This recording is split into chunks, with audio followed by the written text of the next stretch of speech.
নমস্কাৰ বন্ধু বান্ধৱীসকল স্বাগতম জনাইছো job education YouTube channel to জবলৈ টু জব চেনেলৰ জৰিয়তে আমি অসম তথা ভাৰতৰ চৰকাৰী বেচৰকাৰী চাকৰি বিজ্ঞাপন আলোচনা কৰোঁ। আজিও ঠিক তেনেধৰণে এটা বিশেষ বিজ্ঞাপনৰ বিষয়ে আলোচনা কৰিম। গতিকে বন্ধু বান্ধৱীসকল ভিডিঅ'টো শেষলৈকে চাব। আমি এই ভিডিঅ'ৰ জৰিয়তে কোন বিভাগত নিযুক্তি হ'ব, কিমানটা খালী পদ আছে, বয়স কিমান হ'ব লাগিব আৰু শিক্ষাগত অৰ্হতা কিমান লাগিব, আবেদনৰ অন্তিম তাৰিখ, দৰমহা কিমান হ'ব, এই সকলোবোৰ জানিবলৈ আপোনালোকে ভিডিঅ'টো শেষলৈকে চাব। যদি আপোনালোক মোৰ চেনেলত প্ৰথমবাৰলৈ আহিছে তেনেহ'লে চেনেলটো ছাবস্ক্ৰাইব কৰি দিব। বন্ধু বান্ধৱীসকল আহক আমি এতিয়া ভিডিঅ'টো আৰম্ভ কৰোঁ। নমস্কাৰ বন্ধু বান্ধৱীসকল, মই আজি এটা বিশেষ বিজ্ঞাপন লৈ আপোনালোকৰ ওচৰলৈ আহিছোঁ। বিজ্ঞাপনটো আপোনালোকে চাওক। ইয়াতে বিভিন্ন পদ আছে। কি পদ আছে মই আপোনালোকক জনাই দিম। আপোনালোকে ভিডিঅ'টো শেষলৈকে চাই থাকিব। ইয়াতে বিভিন্ন ধৰণৰ পদ আছে। এই পদসমূহৰ কাৰণে আপোনালোকে অনলাইনত আবেদন কৰিব লাগিব। আৰু আবেদনটো আপোনালোকে কেনেধৰণে কৰিব, ইয়াতে দুটা ইমেইল আইডি দিয়া হৈছে। সেই ইমেইল আইডি, এইটো ইমেইল আইডিটো দেখিছে, এইটো আৰু এইটো, এই দুটা ইমেইল আইডিত আপোনালোকে আপোনালোকৰ CV অৰ্থাৎ বায়োডাটা, ৰিচেণ্ট পাছপোৰ্ট চাইজৰ ফটো লগত আপোনালোকৰ ডকুমেণ্টছখিনি লৈ সকলোখিনি মিলাই আপোনালোকে লাষ্ট ডেট 12 মে' ভিতৰত পোৱাকৈ পঠাব লাগিব। আপোনালোকে এই মানে যিকেইটা ইমেইল আইডি দিয়া হৈছে সেই ইমেইল আইডিত আপোনালোকে পঠাব লাগিব। আৰু এতিয়া আমি আহোঁ পদকেইটানো কি আছে। গতিকে আমি পদকেইটাৰ বিষয়ে চাওঁ। ইয়াতে পদকেইটা চাওক। আপোনালোকৰ পদ হৈছে এটা ৰিচাৰ্চ এছিষ্টেণ্টৰ এটা পদ, আৰু জুনিয়ৰ ৰিচাৰ্চ ফেলৰ আছে তাৰো এটা পদ, আৰু ছিনিয়ৰ ৰিচাৰ্চ ফেলৰ ইয়াৰো এটা পদ। এই তিনিটা পদৰ কাৰণে বিজ্ঞাপন প্ৰকাশ কৰিছে।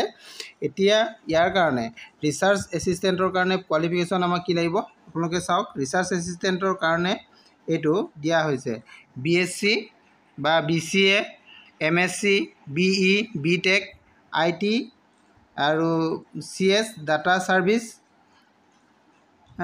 এইখিনি যদি আপোনালোকৰ ৰিকগনাইজ ইউনিভাৰ্চিটিৰ পৰা আপোনালোকে পাছ কৰি আছে তেনেহ'লে এইকেইটা পদৰ কাৰণে আপোনালোকে এপ্লাই কৰিব পাৰিব। আৰু নেক্সট যিটো আমাৰ পদ আছে ৰিচাৰ্চ ফেলৰ জুনিয়ৰ, ইয়াৰ কাৰণে আপোনালোকৰ MSc লাগিব, MCA, ME বা MTech বা ডাটা ছাৰ্ভিচ। এইকেইটাত যদি আপোনালোকে ৰিকগনাইজ ইউনিভাৰ্চিটিৰ পৰা আপোনালোকে পাছ কৰি আছে, বা গভৰ্ণমেণ্ট হওক বা চেণ্ট্ৰেল গভৰ্ণমেণ্ট হওক বা ষ্টেট গভৰ্ণমেণ্ট হওক, তাৰ পৰা যদি আপোনালোকে পাছ কৰি আছে তেনেহ'লে আপোনালোকে এইটো পদৰ কাৰণে এপ্লাই কৰিব পাৰিব। আৰু নেক্সট যিটো পদ আছে ছিনিয়ৰ ৰিচাৰ্চ ফেলৰ, এই পদটোৰ কাৰণে আপোনালোকৰ কোৱালিফিকেশ্যনটো জুনিয়ৰ ৰিচাৰ্চ ফেলত যিখিনি লাগিব সেইখিনি লাগিব, আৰু লগতে 2 years আপোনালোকৰ এক্সপিৰিয়েঞ্চ ইয়াতে লাগিব। ইয়াতে 2 years এক্সপিৰিয়েঞ্চ আপোনালোকৰ লাগিব, ৰিচাৰ্চ কৰা এক্সপিৰিয়েঞ্চ লাগিব। আৰু ইয়াৰ কাৰণে প্ৰতিটোৰ কাৰণে দৰমহাটো বেলেগ বেলেগ ধৰণৰ হ'ব। আমাৰ যিটো ৰিচাৰ্চ এছিষ্টেণ্ট আছে তাৰ কাৰণে দৰমহাটো 20,000 টকা প্লাছ HRA, আৰু জুনিয়ৰ ৰিচাৰ্চ এছিষ্টেণ্টৰ কাৰণে ইয়াতে 37,000 প্লাছ, আৰু ছিনিয়ৰ ৰিচাৰ্চ ফেলৰ কাৰণে 42,000 প্লাছ হ'ব। এইকেইটা আপোনালোকৰ চেলাৰী হ'ব। আৰু ইয়াৰ কাৰণে ইণ্টাৰভিউটো হ'ব আপোনালোকৰ 16 মে'। ইণ্টাৰভিউ হ'ব 16 মে' 2024 11:30 অৰ্থাৎ 11:30 বজাত 16 তাৰিখৰ দিনা আপোনালোকৰ ইণ্টাৰভিউটো হ'ব। আৰু ইণ্টাৰভিউ ভেন্যুটো আপোনালোকৰ ক'ত হ'ব এইটো আপোনালোকে চাই লওক। ইণ্টাৰভিউ ভেন্যুটো দিয়া হৈছে department of computer science and engineering, Assam University, Silchar, pin number 788011। এই এড্ৰেছত আপোনালোকৰ ইণ্টাৰভিউটো হ'ব এই পদকেইটাৰ কাৰণে। আৰু ইয়াৰ কাৰণে আপোনালোকে যিহেতু আবেদন কৰিবলৈ হ'লে আপোনালোকে ইমেইল আইডিত আপোনালোকৰ CV আৰু লগতে আপোনালোকৰ ডকুমেণ্টছ, পাছপোৰ্ট চাইজ ফটো আপোনালোকে পঠাব লাগিব। আৰু ইয়াৰ যিখন ফৰ্ম, সেই ফৰ্মখনো আপোনালোকক মই দেখাই দিম ক'ত পাব ফৰ্মখন। আপোনালোকে চাই থাকক ভিডিঅ'টো শেষলৈকে। এই বিজ্ঞাপনটো ক'ৰ পৰা প্ৰকাশ পাইছে সেইটো মই আপোনালোকক কোৱাই হোৱা নাই, গতিকে আপোনালোকে প্ৰথমে চাই লওক। এই বিজ্ঞাপনটো প্ৰকাশ কৰা হৈছে আছাম ইউনিভাৰ্চিটি অৰ্থাৎ শিলচৰ যিখন ইউনিভাৰ্চিটি আছে এই ইউনিভাৰ্চিটিৰ পৰা বিজ্ঞাপনটো প্ৰকাশ কৰা হৈছে। Department of computer science and engineering, Assam University, Silchar. Assam university শিলচৰত এইকেইটা পদ খালী হৈ আছে। এই পদৰ কাৰণে বিজ্ঞাপনৰ পদৰ কাৰণে আপোনালোকে এপ্লাই কৰিব পাৰিব। ইয়াতে আপোনালোকে ৱেবছাইটটো ভালধৰণে চাব।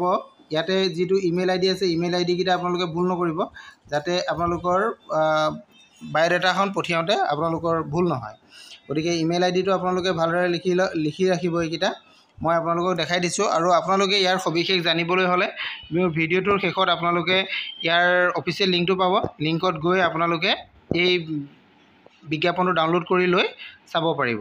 এতিয়া আমি আহোঁ আপোনালোকৰ ফৰ্মখনৰ কাৰণে। ফৰ্মখন আপোনালোকে বিজ্ঞাপনটোৰ লগত কিছু তললৈ যাব, ইয়াৰ লগতে আপোনালোকে ফৰ্মখন পাই যাব। এইটো ফৰ্মখন দেখা পাইছে, department of computer science and engineering, Assam University Silchar. ইয়াতে গোটেইকেইটা পদৰ কাৰণে ফৰ্মখন বনোৱা হৈছে। Application for the post of JRF, SRF আৰু ৰিচাৰ্চ এছিষ্টেণ্ট। গতিকে আপোনালোকে কোনটো পদৰ কাৰণে কৰিছে সেইকেইটা আপোনালোকে ইয়াতে চিলেক্ট কৰি দিব। আৰু বাকীখিনি আপোনালোকে ফৰ্মখন ইয়াতে দিয়া আছে। গোটেই ফৰ্মখন শুদ্ধকৈ ফিল আপ কৰিব। ফিল আপ কৰি আপোনালোকে সেইটো ইমেইল আইডিত পঠাই দিলেই হৈ যাব। ঠিক আছে। যদি আপোনালোকে বুজাত কিবা অসুবিধা আছে তেনেহ'লে মোৰ ভিডিঅ' শেষত আপোনালোকে কমেণ্ট কৰিব, মই আপোনালোকক জনাবলৈ চেষ্টা কৰিম। Thank U.